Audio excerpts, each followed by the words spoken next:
تبعهم بإحسان إلى يوم الدين. أما بعد فأعوذ بالله من الشيطان الرجيم. بسم الله الرحمن الرحيم. والذين يكنزون الذهب والفضة ولا ينفقونها في سبيل الله فبشرهم بعذاب أليم يوم يحمى عليها في نار جهنم فتكوى بها جباههم وجنوبهم وظهورهم هذا ما كنزتم لأنفسكم فذوقوا ما كنتم تكنزون. صدق اللہ العظیم. محترم بزرگوں اور عزیز ساتھیوں، اللہ تعالیٰ شانوں کا بے پناہ فضل و کرم اس کا احسان ہے. اس نے رمضان المبارک جیسا عظیم الشان مہینہ ہم تمام لوگوں کو مرحمت فرمایا. اس کا جتنا بھی شکریہ ادا کیا جائے اتنا کم ہے. جس کے ہر ایک لمحے پر، ہر آن پر اللہ تعالیٰ نے بے شمار اجر عطا فرمایا ہے. رحمتوں کی بارشیں ہوتی اس مہینے کے اندر. تو ہم سب لوگوں کو اس مہینے کو جو ہے غنیمت سمجھنا چاہیے، خاص طور پر اپنے لیے، اپنی زندگی کے لیے اور اپنی آخرت کے لیے. کہ ایک مہینہ ایک سال کے بعد آتا ہے. اب ایک مہینہ گزرے گا، اس کے بعد 11 مہینے کے بعد ہمیں رمضان المبارک جو ہے ملے گا. پھر وہ 11 مہینے کے بعد جو رمضان المبارک آئے گا اس میں بندہ رہے گا یا نہیں رہے گا. تو اس لیے ابھی جو ہمیں ملا ہے، جو رمضان المبارک ملا ہے، اس میں ہمیں اپنے اعمال نامے کو صحیح کر لینا چاہیے، اپنے گناہوں کی معافی کرا لینا چاہیے، اپنی بخشش کرا لینا چاہیے. اللہ تعالیٰ ہر روز بے شمار گنہگاروں کو جہنم سے آزاد فرماتے ہیں. اس میں وہ خوش نصیب بندے ہوتے ہیں جو جہنم سے آزاد ہوتے ہیں، اور وہ بدنصیب بندے ہوتے ہیں جنہیں رمضان مبارک مہینہ ملا ہے لیکن رمضان اور غیر رمضان دونوں ان کے لیے برابر ہیں. کیا ہوا کہ جس طریقے سے غیر رمضان میں رہتے تھے اسی طریقے سے لاپرواہی پر وہی لاپرواہی وہی کیا کر رہے ہیں، وہی رمضان مبارک میں اسی طریقے سے زندگی گزار رہے ہیں. تو گویا رمضان مبارک کے علاوہ کی زندگی اور رمضان میں ان کی زندگیوں میں کوئی فرق نہیں پڑ رہا ہے. تو دوستوں، ایمان والے کی علامت نہیں ہے. ایمان والے کی علامت تو یہ ہے رب ذوالجلال کی جانب سے جو حکم متوجہ ہو اس طریقے سے، اس اعتبار سے اپنی زندگی کو جو ہے بدلنے کی کوشش کرے. اور جو آیت کریمہ تلاوت کی گئی ہے عام طور پر ہمارے وہاں رواج یہ ہے، اور اس کا جو ہے رائج یہی ہے کہ اللہ تعالیٰ نے رمضان المبارک کے اجر و ثواب کو بڑھا دیا ہے اور اس میں بے شمار اجر ملتا ہے. ایک سبحان اللہ کا اجر جو رمضان المبارک کے علاوہ ملتا تھا اس کا اجر رمضان المبارک میں بڑھا کر کے 500 گنا ہو گیا ہے. اب دوستوں، اسی اعتبار سے ہم لوگ جو اپنی زکوٰۃ کو بھی رمضان المبارک میں ہی نکالتے ہیں. تو اگر رمضان المبارک کے علاوہ میں اگر زکوٰۃ کو نکالیں گے، زکوٰۃ بہرحال عبادت ہے لیکن اس کا ثواب جو ملے گا وہ زکوٰۃ کا ملے گا.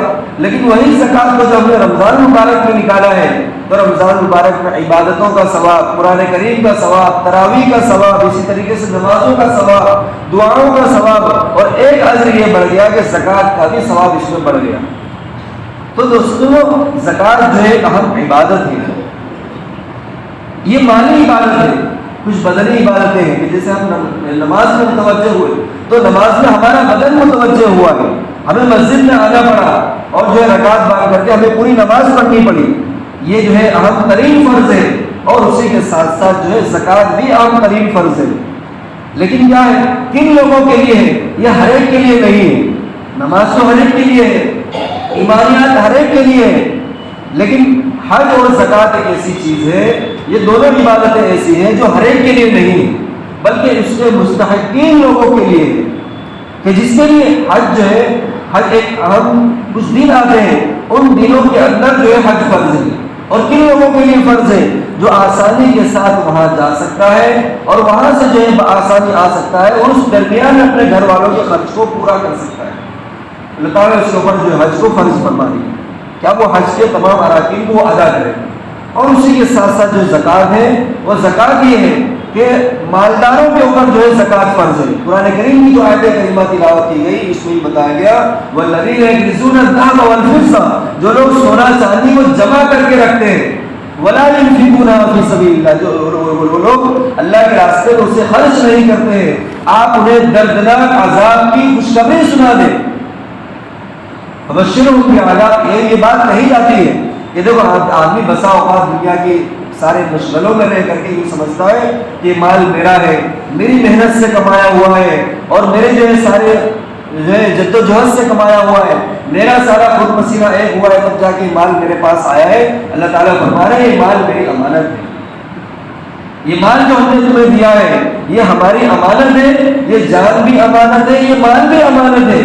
جس طریقے سے اللہ رب العزت والجلال کی بارگاہ میں اپنی مالی جانی عبادت کو پیش کرتے ہیں، نمازوں کو پڑھ کر کے، دعائیں کر کے، قرآن کریم کی تلاوت کر کے، اسی طریقے سے ہماری مالی عبادت جو زکوٰۃ کے طور پر ہمارے اوپر فرض ہوئی ہے، یہ زکوٰۃ بھی ہماری بارگاہ الہی میں پیش ہونی چاہیے، جس کا 40% یعنی جس کا 40واں حصہ رب ذوالجلال نے ہر مالدار کے اوپر فرض فرما دیا ہے کہ جو لوگ جن لوگوں کے پاس اتنا مال ہے جو شریعت کی نظر میں وہ لوگ مالدار ہیں، ان کے اوپر ضروری ہے کہ اپنے مال کا 40واں حصہ زکوٰۃ کے طور پر وہ لوگ نکالیں۔ تو اس زکوٰۃ جو ہے مالی عبادت ہے، اس سے بھی اللہ کی راہ میں جو ہے دوسروں کو خرچ کرنا ہے۔ اور یہ آتا ہے کہ فبشرهم بعذاب الیم یوم یحمى علیہا فی نار جہنم، بڑا دردناک عذاب ہے کہ جس روز، جو آتا ہے قرآن کریم کی آیت کریمہ ہے کہ جس روز ان کے بازوؤں کو اور ان کے پٹھوں کو اور ان کے جو ہے پیشانیوں کو آگ میں دہکایا جائے گا، آگ میں تپایا جائے گا، اور ان سے کہا جائے گا فذوقوا بما کنتم تکنزون، اپنے مال کے جمع کرنے کا عذاب چکھو تم۔ یعنی یہ بات کب پیش آتی ہے کہ فبشرهم بعذاب الیم، دردناک عذاب کی خوشخبری سنا دیں۔ خوشخبری غلط چیزوں کی نہیں ہوتی ہے، خوشخبری تو اچھی چیزوں کی ہوتی ہے، لیکن یہ مال جو جمع کیا ہے اسے اپنا سمجھتا تھا اور اسے جمع کر کر کے رکھتا تھا کہ میری محنت کا کمایا ہوا ہے، اس کے اوپر کسی کا کوئی حق نہیں ہے۔ رب ذوالجلال کی جانب سے یہ اللہ رب العزت والجلال کا حکم متوجہ ہوا کہ دیکھو یہ جسے تم اپنا مال سمجھتے تھے، اپنی محنت کا کمایا ہوا سمجھتے تھے اور یہ کہتے تھے اس کے اوپر کسی کا حق نہیں ہے، یہ رب ذوالجلال کی امانت ہے تمہارے پاس جو تمہیں دی گئی ہے، اور اس کے اوپر جو ہے دوسروں کا حق ہے۔ اس لیے یہ بتایا گیا کہ دردناک عذاب کا مزہ چکھو۔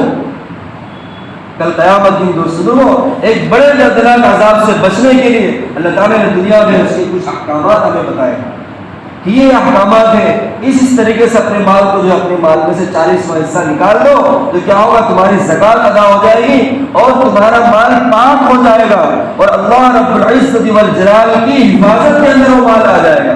یعنی تم بھی پاک ہو گئے، تمہارا مال بھی پاک ہو گیا، اور بارگاہ الہی کی حفاظت کے اندر وہ مال آ گیا۔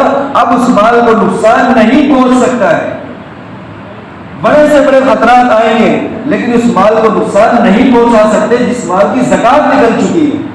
اور حضرت عائشہ رضی اللہ عنہا کی روایت ہے کہ جس مال کے اندر زکوٰۃ کا مال ملا ہوا ہے، زکوٰۃ کا مال ملا ہوا ہونے کا مطلب کہ ابھی اس کی زکوٰۃ نکلی نہیں ہے تو مال اس کے اندر ملا ہوا ہے، وہ مال سارے مال کو نقصان پہنچائے گا۔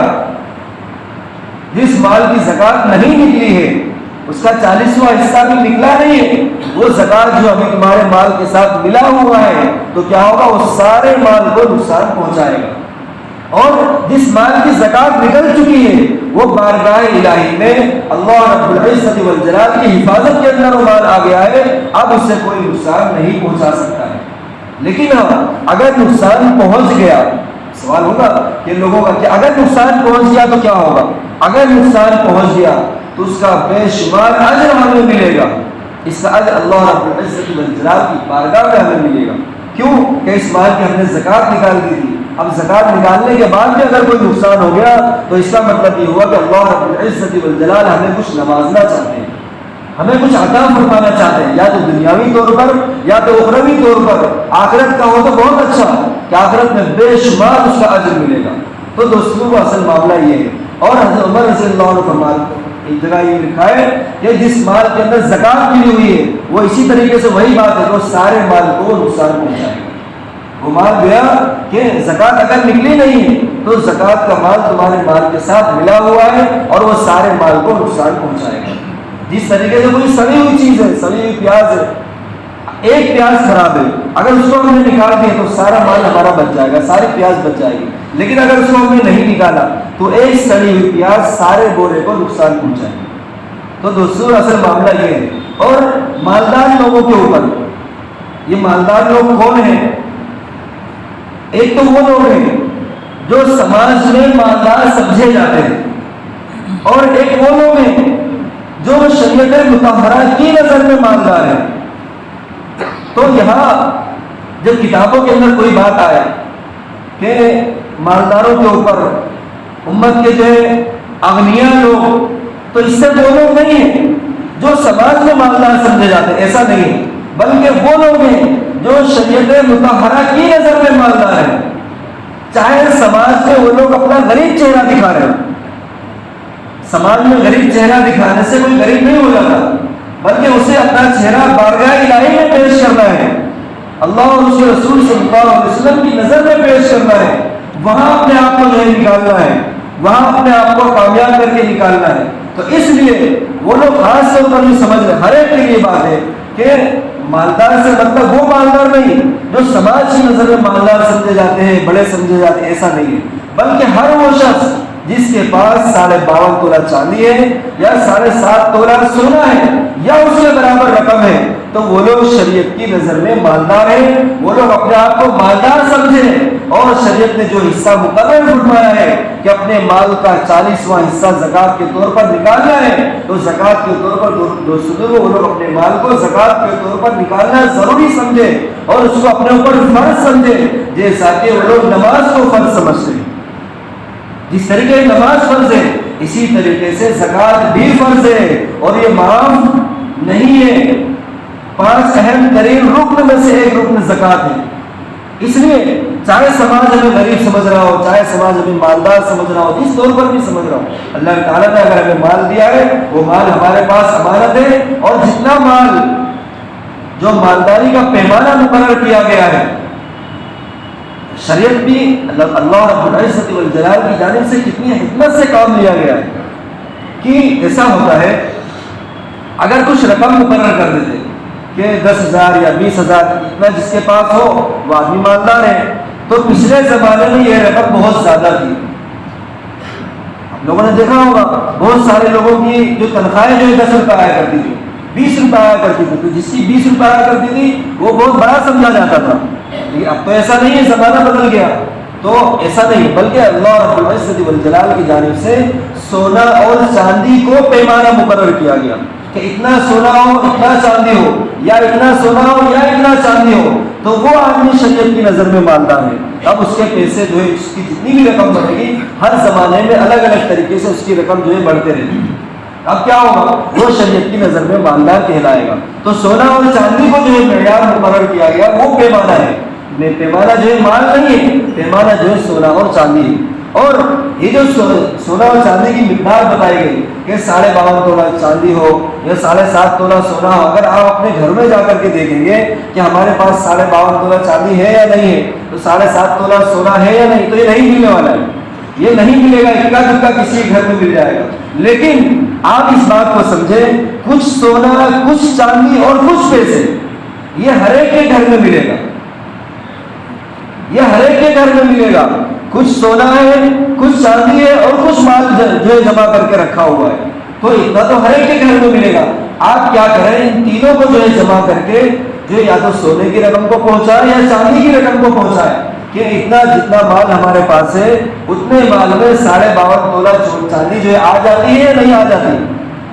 آپ یقین کریں، آپ کی جو ہے 52.5 تولہ چاندی جتنے بھی روپے کی آتی ہوگی وہ اتنا پیسہ آپ کا پہنچ جائے گا. تو آپ تو شریعت کی نظر میں مالدار ہوئے یا نہیں ہوئے؟ شریعت کی نظر میں آپ مالدار ہو گئے، چاہے وہ آدمی مانگنے والا کیوں نہ ہو.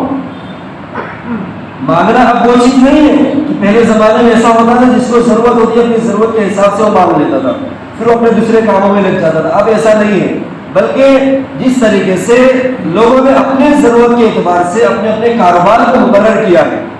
کسی کہاں کی دکان ہے، کسی کس چیز کی دکان ہے، کسی کس چیز کی دکان ہے، کوئی نوکری کرتا ہے، کوئی کام کرتا ہے، کسی کی فیکٹری ہے، کسی کیا ہے. تو مانگنا بھی اب اسی زمرے میں آتا ہے. مانگنا بھی مستقل ایک کام ہے. اگر اس کے پاس بھی اتنا جو مال ہے اور ہوگا تو اس کے اوپر بھی زکوٰۃ فرض ہے، اس کے اوپر بھی زکوٰۃ فرض ہے.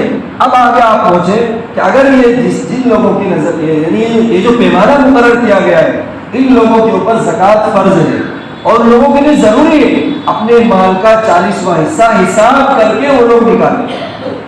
اب حساب کر کیا جب جائے گا تو اس میں اس بات کا خیال رہے کہ سال کا کوئی دن ہم لوگ مقرر کریں, یا تو پہلا رمضان مقرر کر لیں, یا تو 5واں رمضان مقرر کر لیں, یا رمضان مبارک سے پہلے جو ہے کوئی دن آتا ہے شعبان کی 15ویں شعبان مقرر کر لیں, یا اسی طریقے سے 27 شعبان, یعنی کوئی بھی تاریخ, تو مثال کے طور پر تاریخ بھی ہے کوئی بھی تاریخ رمضان مبارک سے پہلے کوئی تاریخ مقرر کر لے, لیکن تاریخ جو مقرر کرے وہ اردو کی مقرر کرے, انگریزی کی نہیں بلکہ اردو کی مقرر کریں. ہم لوگ جو ہے اردو کے حساب سے چلتے ہیں. رمضان مبارک کا جو روزہ رکھتے ہیں وہ انگریزی مہینے کے حساب سے نہیں رکھتے, ہم لوگ اردو مہینے کے حساب سے رکھتے ہیں. جب رمضان مبارک کا چاند نکلے گا تب ہم روزہ رکھیں گے, انگریزی مہینہ چاہے جو بھی ہو, چاہے گرمی میں آئے چاہے ٹھنڈی میں آئے. ابھی کیا ہوگا, رمضان مبارک کا جو ہے ہم لوگ جو ہے عربی مہینوں کے اعتبار سے ہم لوگ چلتے ہیں, تو زکوٰۃ بھی عربی مہینوں کے اعتبار سے ہی نکلے گی. تو اس لیے بتایا کہ کوئی دن ہم لوگ مقرر کر لیں اور اس دن میں اپنے گھر کا سارا حساب ہم لوگ کر لیں. اب کیا ہوگا کہ ہر سال کہ جب بھی 15 شعبان آئے ہمیں اپنے گھر کا حساب کرنا ہے.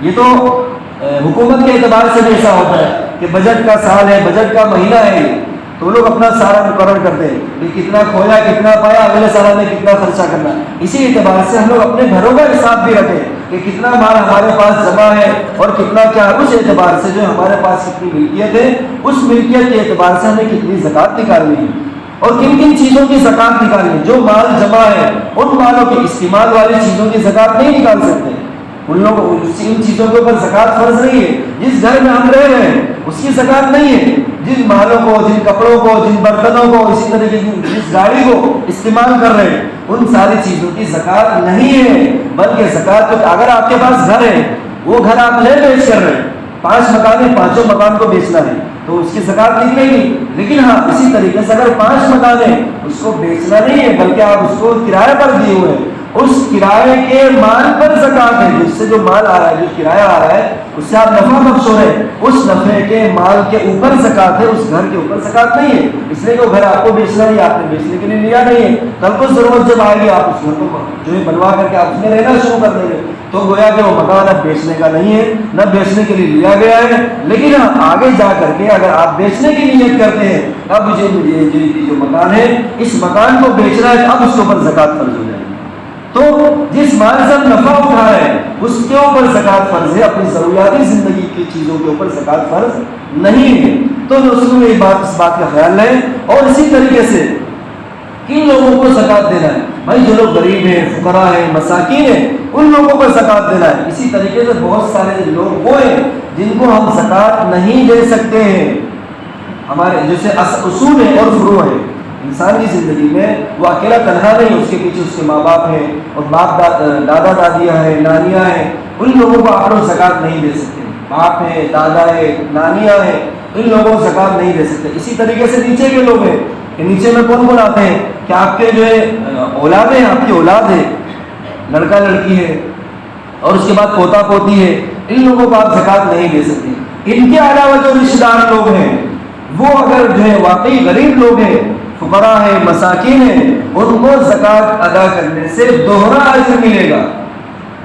آپ قریب کے رشتہ داروں کو دیکھیں کہ ان میں سے کوئی مستحق تو نہیں ہے کہ ایسا نہ ہو کہ ہماری زکوٰۃ دوسری جگہوں پر جاری ہے, ہمارے اپنے رشتہ دار ہم سے چھوٹ رہے ہیں, تو ایسا نہ ہو. ان لوگوں کا خیال رکھیں, اس سے دوہرا اجر ملے گا.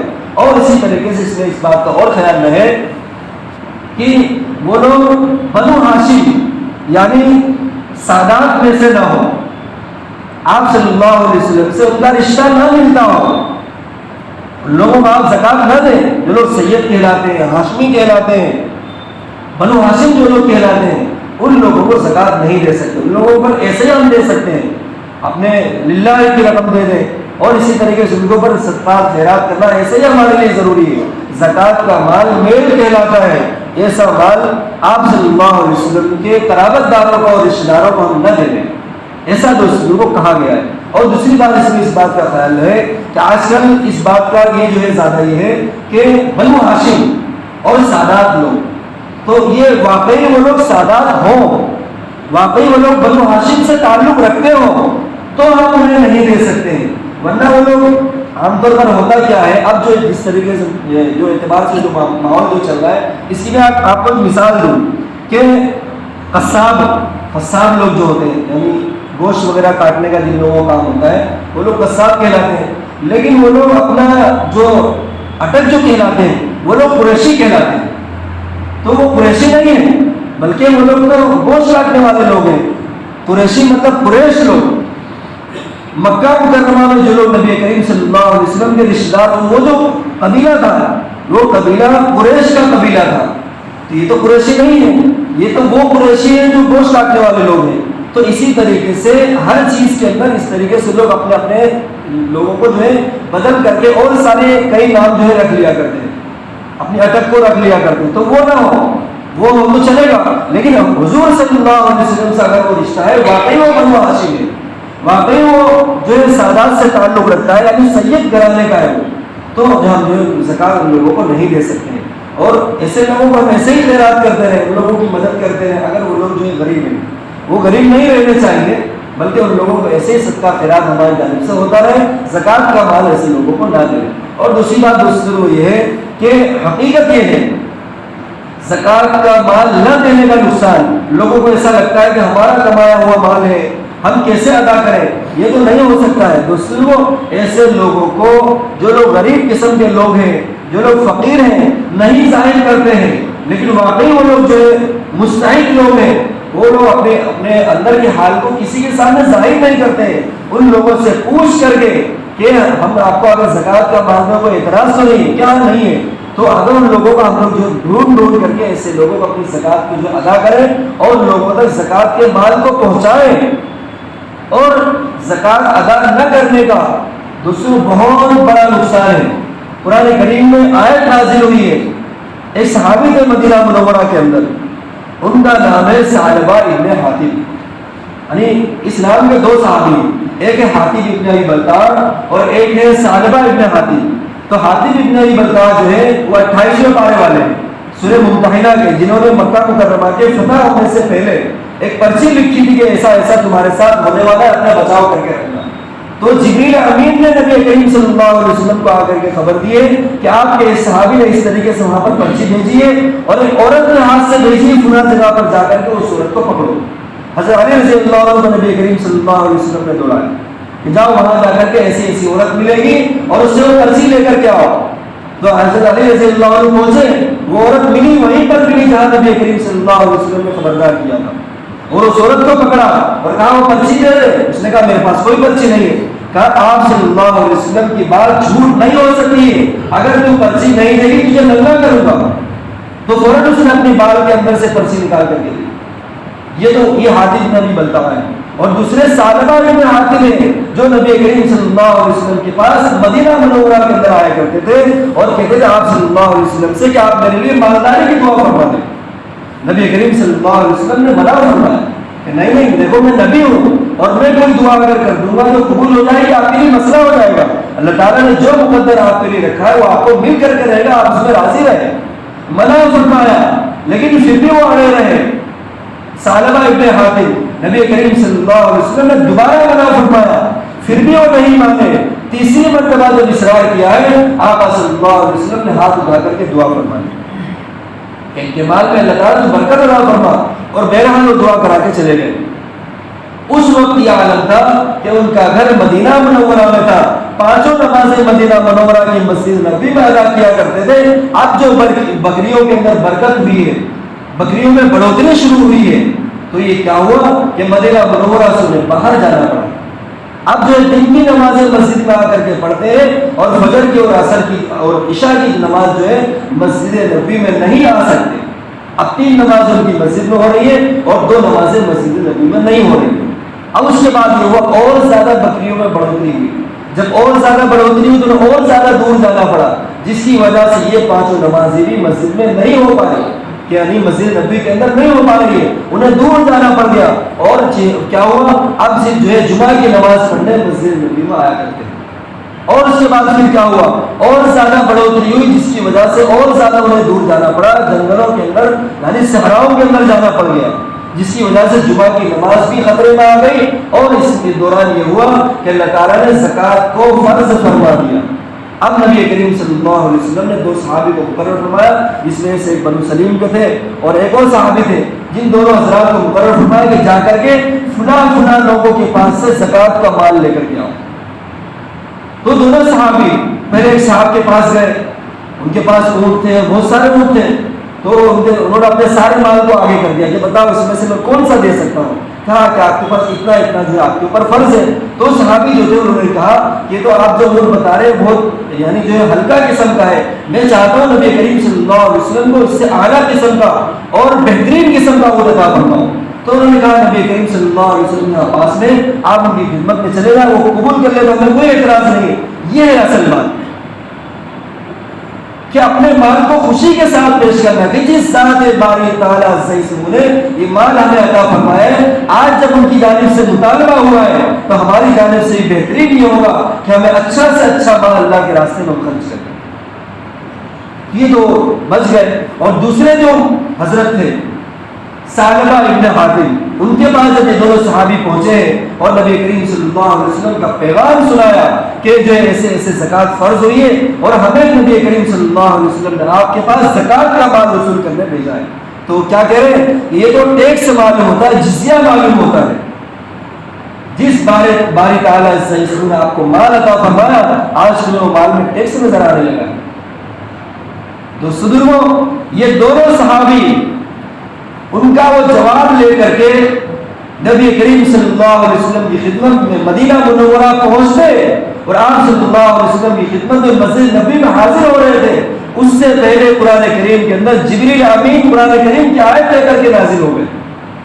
وَمِنْهُمْ مَنْ عَاهَدَ اللَّهَ لَئِنْ آتَانَا مِنْ فَضْلِهِ لَنَصَّدَّقَنَّ وَلَنَكُونَنَّ مِنَ الصَّالِحِينَ فَلَمَّا آتَاهُم مِنْ فَضْلِهِ بَخِلُوا بِهِ وَتَوَلَّوْا عَنْهُ وَهُمْ مُعْرِضُونَ۔ یہ کیا ہوا کہ زندگی بھر کے لیے ان کی منافقت کی آیت قرآن کریم میں نازل ہوئی۔ جب اللہ تعالیٰ نے انہیں مال دیا، ان لوگوں نے اپنے مال میں سے بخل کیا، اور وہ کیا ہوا، اس میں جزیہ اور ٹیکس نظر آ رہا ہے۔ اس لیے اللہ رب العزت والجلال نے ان لوگوں کو یعنی اس کو ہمیشہ کے لیے کیا کر دیا؟ منافق قرار دیا۔ اور جب ان کے رشتہ داروں کو اس بات کی پتہ چلی، ثعلبہ ابن حاتم کے رشتہ دار جو تھے وہ تو مدینہ منورہ میں ہی رہتے تھے، تو ان کو معلوم ہوا کہ ثعلبہ ابن حاتم کے بارے میں ایسی ایسی آیت نازل ہوئی ہے، تو ان لوگوں نے فوراً بتایا کہ تیرے بارے میں ایسی ایسی آیت نازل ہوئی ہے اور تیری ہلاکت نازل ہوئی ہے، تیری بربادی نازل ہوئی ہے، تجھے فوراً وہاں سے آ کر کے آقا صلی اللہ علیہ وسلم کی خدمت میں حاضر ہونا چاہیے۔ تو فوراً روتا ہوا آیا اور آپ صلی اللہ علیہ وسلم کی خدمت میں حاضر ہوا، اور نبی کریم صلی اللہ علیہ وسلم نے آخر کیا ہوا تھا جب قرآن کریم کی آیت نازل ہو گئی، منع فرما دیا اب ایسا نہیں ہو سکتا ہے۔ ایک دن رکے تھے، 2 دن رکے، اور تجھے ٹیکس نظر آ رہا ہے، جزیہ نظر آ رہا ہے، بوجھ معلوم ہو رہا ہے، ایسا نہیں ہونا چاہیے۔ بہرحال نبی کریم صلی اللہ علیہ وسلم نے اسے واپس کر دیا، اور حضرت ابوبکر صدیق رضی اللہ عنہ کا زمانہ آیا۔ حضرت ابوبکر صدیق رضی اللہ عنہ کے زمانے میں وہ شخص مال لے کر کے مسجد نبی میں حاضر ہوا، تو حضرت ابوبکر صدیق رضی اللہ عنہ فرمانے لگے کہ جس چیز کو آقا صلی اللہ علیہ وسلم نے قبول نہیں کیا اسے میں کیسے قبول کر سکتا ہوں۔ پھر حضرت عمر رضی اللہ عنہ کی خدمت میں حاضر ہوا، حضرت عمر رضی اللہ عنہ کے زمانے میں، تو حضرت عمر رضی اللہ عنہ نے یہی فرمایا کہ جس چیز کو آقا صلی اللہ علیہ وسلم نے قبول نہیں فرمایا، حضرت ابوبکر صدیق رضی اللہ عنہ قبول نہیں فرمایا، میں کون ہوتا ہوں اس مال کو قبول کرنے والا؟ ایسا نہیں ہو سکتا۔ بہرحال حضرت عثمان رضی اللہ عنہ کے زمانے میں تڑپ تڑپ کر کے مر گیا۔ تو دوستو اپنے مال کو اپنا مال نہ سمجھے، بلکہ اسے جو ہے اللہ رب العزت والجلال کی امانت سمجھے۔ جس باری تعالیٰ نے ہماری محنتوں کے ذریعے سے اور ہماری جو ہے دن رات کوششوں کے ذریعے سے جو مال ہمیں عطا فرمایا ہے، اس کو رب ذوالجلال کی ہی امانت سمجھے، اور جب اس کو اللہ رب العزت والجلال کی امانت سمجھیں گے تو پھر کیا ہوگا، 40% جو اس کا نکلتا ہے، جو 40واں حصہ ہے، وہ 40واں حصہ ہمارے لیے نکالنا آسان ہو جائے گا۔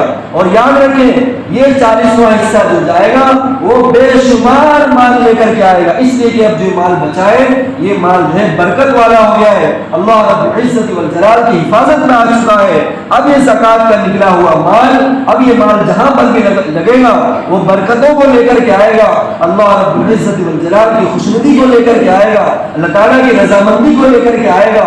اس لیے دوستوں اصل حق بات اور اصل بات یہ ہے اپنے مال کو جو اپنی محنتوں سے کمایا ہوا ہے، آخر یہ بھی تو ہم سوچ سکتے ہیں کہ ہماری محنتوں سے کمایا ہوا ہے، ضرور کوئی اس میں کوئی شک نہیں ہے، لیکن وہ اتنا ہی مال کیوں ہے؟ لوگوں کے پاس اس سے زیادہ ہے، کسی کے پاس اس سے کم ہے، لوگوں کے پاس برابر تو نہیں ہے، حالانکہ لوگوں کی محنتیں برابر ہیں، ساری قوم محنت کر رہی ہے اور برابر محنت کر رہی ہے، لیکن اس کے باوجود معاملہ یہ ہے کہ کسی کے پاس کم ہے، کسی کے پاس زیادہ ہے، کسی کے پاس درمیانی قسم کا ہے۔ لوگوں کے پاس اللہ تعالیٰ جس کو جیسا سمجھا ہے اس کے مقدر کے اعتبار سے اس کو اللہ تعالیٰ نے اتنا مان دیا ہے، اور ہماری محنت کا بھی کیا کمایا ہوا ہے۔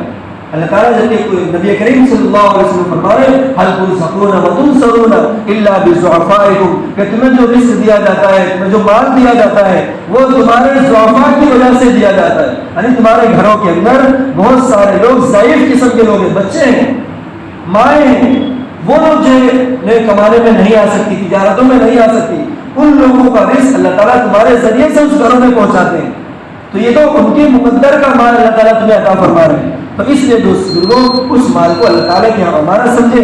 اللہ تعالیٰ سے دعا ہے ہم سب کہنے سننے سے عمل کی توفیق عطا فرمائے۔